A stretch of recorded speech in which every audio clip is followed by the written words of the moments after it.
My girlfriend cheated with my best friend while I covered all their rent-so. I left everything behind, and what I did next destroyed their lives. I'm a 27-year-old guy, and for the longest time, I thought I had everything figured out.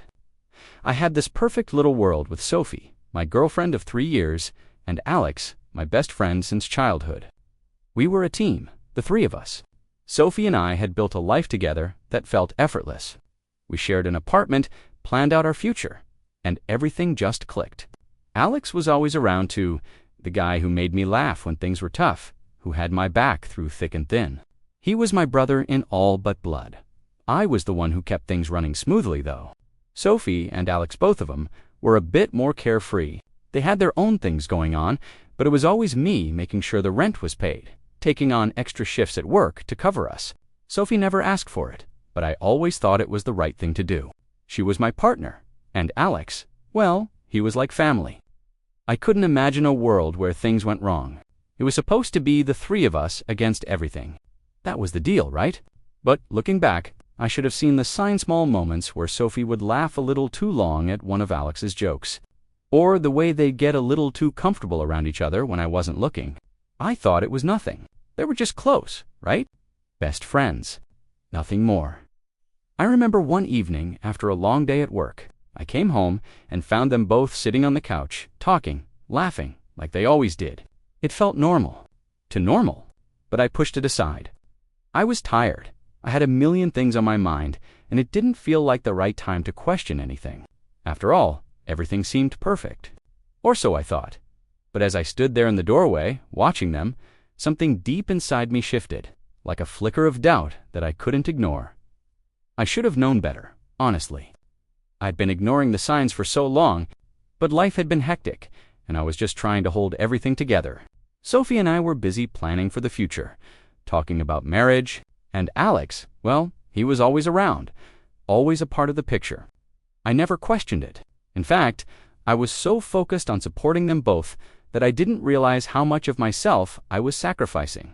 It was a Wednesday night when everything started to feel different. Sophie had a work event, so I was left at home, grinding away at an extra project for the company. I didn't mind it meant I could pay the bills, keep the roof over our heads. I was used to working long hours, but that evening, something felt off. I'd gotten home late, as usual, only to find Alex sitting on the couch alone, his expression tense. "Hey man, what's up?" I asked, dropping my bag on the floor. "Nothing," he said too quickly. Avoiding my gaze, I didn't think much of it then. But when I walked into the kitchen to grab a drink, I noticed Sophie's phone on the counter. The screen lit up, and I caught a glimpse of a message. My stomach dropped when I saw the name Alex. The message wasn't anything scandalous, just a simple, "I can't wait for tonight. See you soon." But there was a certain tone to it that made me feel ... uncomfortable, like I wasn't supposed to see it. I tried to shake it off, to convince myself that it was nothing. It wasn't uncommon for Sophie and Alex to text, right? They were best friends, after all. But something about the way Sophie had left her phone behind, the way Alex had seemed so ... off, it all gnawed at me. Still, I ignored it, telling myself I was just being paranoid. After all, Sophie had been my rock for years. She wouldn't do that to me. But as the days went on, I couldn't stop thinking about that message. Every time Sophie and Alex hung out, I felt this growing pit in my stomach. There were moments, just fleeting ones, where I caught them exchanging these knowing glances. Or Alex's hand would linger a little too long on Sophie's shoulder, and I would feel it. That gut-wrenching feeling that I was being lied to. I knew I needed to confront them. I couldn't just keep brushing things off anymore. The more I tried to ignore it, the harder it became. I went through the motions of my daily life, but there was this constant weight on my chest that I couldn't shake. It felt like something was slipping through my fingers, and I had no idea how to stop it. Sophie and Alex's friendship seemed to grow stronger, and I began feeling like I was on the outside of something I should have been at the center of. I had worked so hard to build a life for us, but now it felt like I was losing control of it. One evening after another, long shift, I walked into the apartment to find Sophie and Alex in the living room. They were laughing, as usual, but this time it felt different. There was this tension in the air. I could feel it, like the entire room had shifted somehow. Sophie's eyes met mine for a second, but instead of the usual warmth, there was something else. There's something that made my stomach churn. It was almost like guilt. "Hey, babe," Sophie said, trying to sound casual, but I could hear the edge in her voice. "Alex was just telling me about this crazy idea for a new business. You should hear it." Alex smiled, but it didn't reach his eyes. There was this subtle shift between them, like they were both hiding something. I couldn't ignore it anymore. My heart was racing, my mind running through 1,000 scenarios in an instant. Could it be? Was I just being paranoid? I tried to keep my cool. I forced a smile and nodded, playing along, but the knot in my chest was getting tighter. Something wasn't right, and the more I ignored it, the worse it became. It felt like I was just waiting for the other shoe to drop. That night, as I lay in bed staring at the ceiling, I couldn't sleep. The doubts were eating at me. I kept replaying the moment in my head, the look in Sophie's eyes, the tension in Alex's smile. I had spent years trusting both of them, but now I wasn't sure who I could trust anymore. The thought of them being involved in something behind my back was too much to process. I knew I needed to know the truth. But what if I was wrong? What if I confronted them and it all turned out to be nothing? But the truth wouldn't stay buried forever. I could feel it coming to the surface, and I wasn't sure I was ready for it. The next few days felt like I was living in a fog. Every time I saw Sophie or Alex, I couldn't shake the feeling that something was off, that something had changed. I began to question everything. Was I blind? How long had I been living in this illusion? I didn't know how to fix it, how to confront them without turning my entire world upside down. But I couldn't keep ignoring it. The weight of my doubt was crushing me. It was a Saturday afternoon when the breaking point came. Sophie and I were supposed to go out to dinner, but she had been acting distant all day, too distracted to really focus on anything. She kept checking her phone, barely responding to me, and every time I tried to make a joke or start a conversation, she'd give me one-word answers. She was clearly somewhere else. I had enough. I couldn't pretend anymore. I was so tired of being the last one to know, so tired of carrying this suspicion like it was a weight around my neck. "Is there something going on between you and Alex?"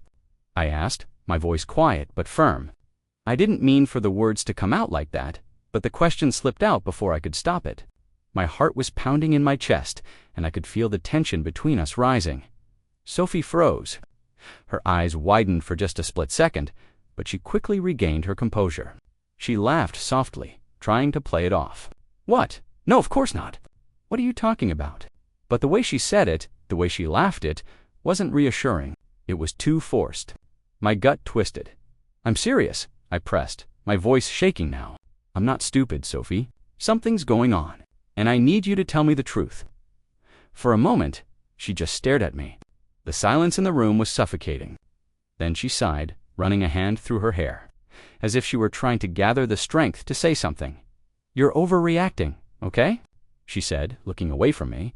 "There's nothing going on between me and Alex. You're just overthinking things." Her words cut through me like a knife. She wasn't even looking at me. She wasn't giving me the honesty I needed. And deep down, I knew it. I knew I was right, but I couldn't bring myself to press her any further. I just couldn't. That night, as I lay in bed next to her, the familiar rhythm of her breathing didn't comfort me anymore. It felt alien, distant. I had to know for sure, and I couldn't keep pretending everything was okay. The next few days were a blur of tension. I tried to focus on work, tried to pretend that nothing was wrong, but every moment felt like a lie. Sophie and I barely spoke. When we did, it was surface-level, trivial things. Alex was no better. We'd pass each other in the hallway or kitchen, and he'd offer a half-hearted greeting, but I could feel the distance. Every word from either of them felt like a hollow echo of what our relationship used to be. Asterisk, I couldn't take it anymore. I needed to know the truth, and I wasn't going to just sit there and let them string me along. My gut told me I was right, but I needed to see it with my own eyes. I wasn't the kind of person to snoop, but this time, I had to be. I had to find something to prove that my suspicions weren't just paranoia. Sophie had left her phone on the counter while she took a shower one morning. The moment I saw it, I froze. My heart raced in my chest as I stared at the screen. The familiar notification light blinking in the dim light of the kitchen. The message from Alex was at the top. Are you sure he's not suspicious? What if he finds out? My entire body went cold. I didn't even have to read the rest of it. That one sentence was enough. The worst part? It wasn't even the first time. There were other messages below it, all equally concerning. Messages I couldn't ignore. Sophie had been lying to me. She'd been lying to me for who knows how long. I felt the blood drain from my face as I read through the messages. They weren't just casual exchanges between friends. They were plans, intimate plans, about things I was never meant to find out. Dates, inside jokes that only the two of them would understand. Flirty comments. The more I read, the more it became clear. Sophie and Alex had crossed a line I could never come back from. I quickly locked the phone and shoved it back where I found it, my hands shaking. It felt like the floor had been pulled out from under me. My mind raced as I tried to process what I had just seen. I couldn't believe it.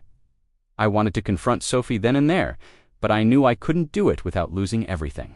I was already on the edge of something I couldn't take back. The door to the bathroom opened, and Sophie walked out, oblivious to the storm that had just broken inside me. She smiled, like everything was fine, and asked if I wanted to go out to lunch. But I couldn't even look at her. Not anymore. I had to do something. I couldn't live this lie any longer. I barely slept that night. My mind wouldn't stop racing, replaying the messages over and over again. The more I thought about it, the more disgusted I became. Sophie and Alex had been playing me for months, maybe even longer. I had been the one holding everything together, paying their rent, working myself into the ground, and they were behind my back, laughing at my trust. I couldn't believe I hadn't seen it sooner. The worst part was the betrayal wasn't just about the affair. It was everything that came with it. The lies, the manipulation. It felt like I'd been living in a glass house, watching the cracks form around me but never doing anything about it. Sophie and Alex hadn't just crossed a line, they had shattered everything that I thought was real the next day. Sophie asked if we could talk. I knew it was coming, and I felt like I was drowning as soon as I saw the look in her eyes. She knew I knew. It was all over her face. The guilt was so thick in the air that I could almost taste it. We sat on the couch, the silence between us heavy. She avoided my eyes at first, twiddling her fingers. But I could see the anxiety bubbling just below the surface. I need to explain, she started, her voice trembling. I'm so sorry for what you saw. But it's not what you think. Alex and I don't, I cut her off, my voice sharp. Don't tell me that. I know what's been going on. I saw the messages. I saw everything. Her face paled, and she closed her eyes like she was trying to block me out. Please, just let me explain. It didn't mean anything. It was a mistake. A mistake. My voice cracked, rage flooding through me. You've been lying to me for months, and you call it a mistake? How many mistakes did I miss while I was working my ass off to take care of you two? How many times did I think I was just being paranoid, while you and Alex? I couldn't finish the sentence. The words caught in my throat. I was suffocating, drowning in the realization that everything I had built, everything I had given, meant nothing. I trusted you. I trusted both of you. I yelled, my hand shaking. The room felt like it was closing in around me, my vision blurring with tears I refused to shed. I didn't know what to do, Sophie whispered, her voice breaking. It just happened. I never meant for this to hurt you, I swear, but it wasn't enough. Nothing she could say would ever undo the damage. Her words felt empty, hollow. I wanted to scream at her, to make her feel the weight of what she had done. But instead, I stood up, turned away, and walked out of the room without another word. I couldn't look at her anymore. I couldn't be in the same place as her. The house felt like a prison, suffocating me with every breath I took. I grabbed my keys. I needed to get out. I couldn't stay in that apartment one more second. I had to leave. For my own sanity, I didn't know where I was going. I just knew I couldn't stay in that apartment any longer. The walls felt like they were closing in, suffocating me. As I drove, my hands gripped the steering wheel so tightly, my knuckles were white. The city lights blurred by my window, but I wasn't really seeing them. All I could think about was the betrayal, the lies, the messages, the way Sophie had looked at me when I confronted her. I had always been the one to protect her, to support her. And this is how she repaid me. By destroying everything I thought we had, I ended up at a small diner on the edge of town, sitting at a booth by the window, nursing a coffee I didn't want but needed to keep my hands from shaking. I kept replaying everything that had happened, the fight with Sophie, the way she begged for forgiveness, but all I could feel was anger and sadness, deep, raw sadness. It was like a weight in my chest I couldn't shake off. I didn't want to believe it. I wanted to believe that maybe I had misunderstood, that it was all a mistake. But deep down, I knew it wasn't.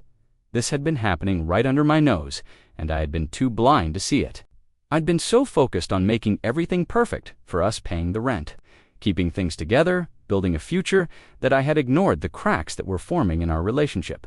The cracks that had turned into a chasm.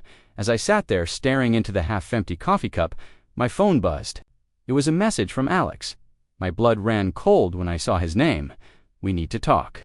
I stared at the message for what felt like an eternity. I didn't know what to feel. Anger? Betrayal? Or maybe just emptiness? What could he possibly have to say? I had already confronted Sophie, and now Alex wanted to talk. Was he going to try to justify everything? Explain his actions? I couldn't even bring myself to open the message. I just sat there, staring at it, the weight of the decision pressing down on me. I had to do something, but what? The last thing I wanted was to hear him try to defend his actions. Or worse, hear him blame me for not seeing it sooner. I couldn't do it. I couldn't face him. Not yet. But as I sat there, the finality of everything settled in. Sophie and Alex had crossed a line, and there was no coming back from that. My life had just been torn apart in the span of a few days, and I had no idea how to pick up the pieces. But one thing was clear. I couldn't let them control me anymore. I couldn't let them hurt me again. I deleted Alex's message without responding, stood up, and walked out of the diner. The cold air hit me like a slap in the face, but I didn't care. I was done with both of them. For the next few days, I didn't speak to Sophie or Alex. I kept my distance, focusing on work, trying to keep myself busy. But the anger inside me was simmering just beneath the surface. I had this constant knot in my stomach, a gnawing feeling that wouldn't go away. Every time I passed the apartment, every time I thought about what Sophie had done, I wanted to explode. But I didn't.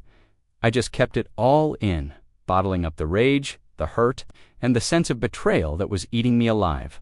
I told myself I was done. I was walking away, and I wasn't looking back. But deep down, I knew that wasn't entirely true.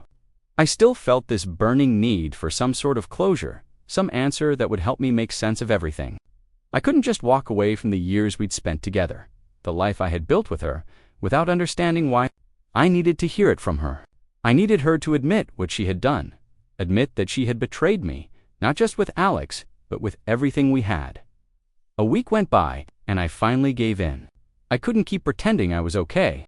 I couldn't keep avoiding the conversation that was hanging over us. So I texted Sophie, "We need to talk."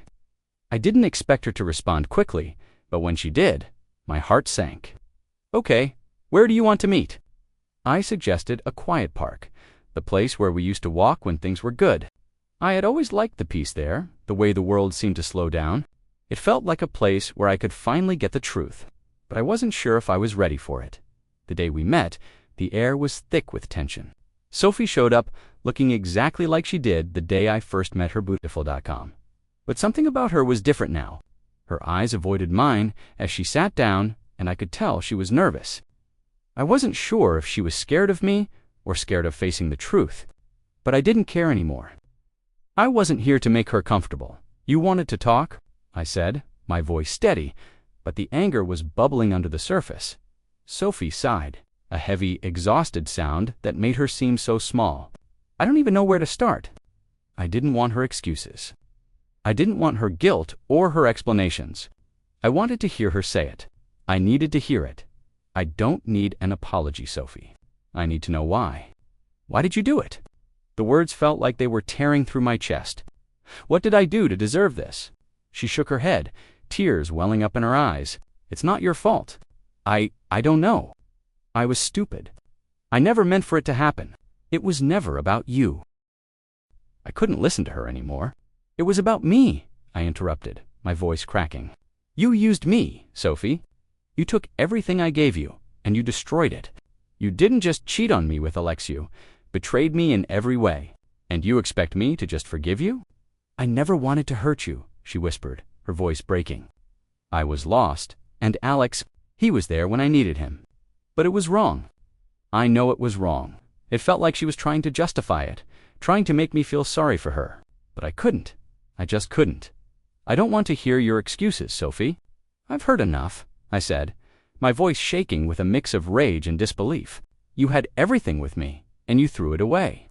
Her silence was deafening. She was crying now, but I didn't care. I couldn't care anymore. Goodbye, Sophie. I hope you figure out what you want in life, because I'm done, I said, standing up. For the first time in days, I felt a sense of relief. The weight in my chest wasn't gone, but at least I was free from the lie. Sophie didn't stop me. She didn't even try to say anything more. She just sat there, broken. I walked away, leaving everything behind. The days that followed were like a blur. It felt like I was floating through my own life, barely touching the ground. The apartment was empty now, and every inch of it felt like a reminder of what had been lost. I had packed up my things and left. I didn't want to stay there, to be reminded of Sophie and Alex. It wasn't even just the betrayal that hurt anymore. It was the realization that everything I had thought was real had been nothing more than a facade.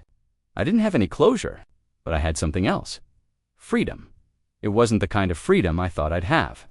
I imagined this perfect life, where I'd walk away and everything would fall into place, but it wasn't like that. I spent my nights alone in a tiny studio apartment, and it felt like I was constantly surrounded by the ghosts of my past. I couldn't stop thinking about Sophie and Alex, wondering what they were doing now, how their lives were going to play out. Were they happy together? Were they still lying to each other the way they had lied to me? I was angry, sure, but there was something deeper, something raw. The sense of betrayal I felt wasn't just about what Sophie had done, but about how it had made me question my own worth. I had given so much of myself, and now I felt like I had nothing left. I didn't even know who I was without them in my life. One night, I was sitting at my kitchen table, sipping on a drink, trying to push all the thoughts out of my head, when my phone buzzed. It was a message from Alex. "We need to talk." The words sent a chill through me. I had already had my confrontation with Sophie, but Alex, he was the one who had been my best friend, the one I trusted with everything. He was the one I had brought into my life, my home. I had no idea what he could possibly want to say, but I didn't want to hear it. I thought about ignoring the message. I thought about deleting it and moving on, but I couldn't. Something in me knew I had to hear him out. Maybe it was the need for some sort of closure, or maybe it was just that old part of me that still believed in the good in people even when they didn't deserve it. I replied, "When and where?" He suggested we meet at a bar downtown. I didn't want to go, but I knew I had to. I had to hear him say it, had to hear him own up to what he had done. When I walked in, I saw Alex sitting at a corner booth. He looked just like I remembered, casual, relaxed, like nothing had happened. But there was a tension in his eyes, a hesitation that made me uneasy. As I sat down across from him, he shifted in his seat, clearly uncomfortable look. He began, his voice low, almost apologetic. "I owe you an explanation. I owe you a lot." I didn't say anything. I just stared at him, waiting for the truth. "I was an asshole," he continued, his voice cracking. "I know I screwed up. I can't explain why I did it, but I regret it every day. It was selfish, and it was wrong. You didn't deserve any of this." I was weak, and I stopped. I interrupted, my anger rising again. "Just stop. You don't get to apologize to me. You don't get to make this right with words. You knew what you were doing, Alex. You knew how much I trusted you, and you betrayed that." I watched him shrink under my words, the weight of the reality of what he had done finally settling in. But it wasn't enough. I didn't want to hear his guilt or his excuses. It didn't change anything. He sat there silent, his hands trembling on the table. "I don't expect you to forgive me," he said quietly, "but I just needed you to know I'm sorry." For what it's worth, I looked at him, and for the first time in my life, I didn't feel any connection to him. The bond we once had felt like a distant memory, a shadow that no longer had a hold on me. "I'm done, Alex," I said, standing up. "I can't do this anymore. You and Sophie both of you destroyed everything, and I'm done being the guy who gets walked all over." I turned and walked out of the bar, leaving Alex behind, sitting there with his apology and regret. I didn't feel triumphant. I didn't feel like I had won anything, but I felt something else, something that had been missing for a long time. Peace. The days that followed felt like I was finally starting to piece myself back together. even though the pain was still there, lurking beneath the surface. I was learning how to live without Sophie, without Alex, without the life I had built with them. It wasn't easy, not by any means, but I felt a sense of control returning to me, something I hadn't had in a long time. I spent a lot of time alone in my new apartment, trying to rebuild. I worked longer hours, threw myself into projects, and tried to fill the empty space with anything I could. I focused on my health, started going to the gym again, something I hadn't done in months. I even picked up old hobbies I had forgotten about. Slowly, I started to feel a sense of purpose again. But there were nights, lonely nights, when the silence of my apartment felt too loud, and I found myself staring at the ceiling, thinking about everything I had lost. I didn't hear from either of them for a while. Sophie or Alex. The silence between us was deafening, and I didn't know whether to be relieved or frustrated by it. I had walked away, but I couldn't stop wondering what was going on in their lives, if they were happy, if they were still lying to each other. But one evening, after a long day at work, I checked my phone and saw a notification. It was from Sophie. My heart skipped a beat before I even opened it. "Can we talk?" I stared at the message for what felt like forever. I didn't want to go through this again. I had already heard all of her excuses, all of her apologies.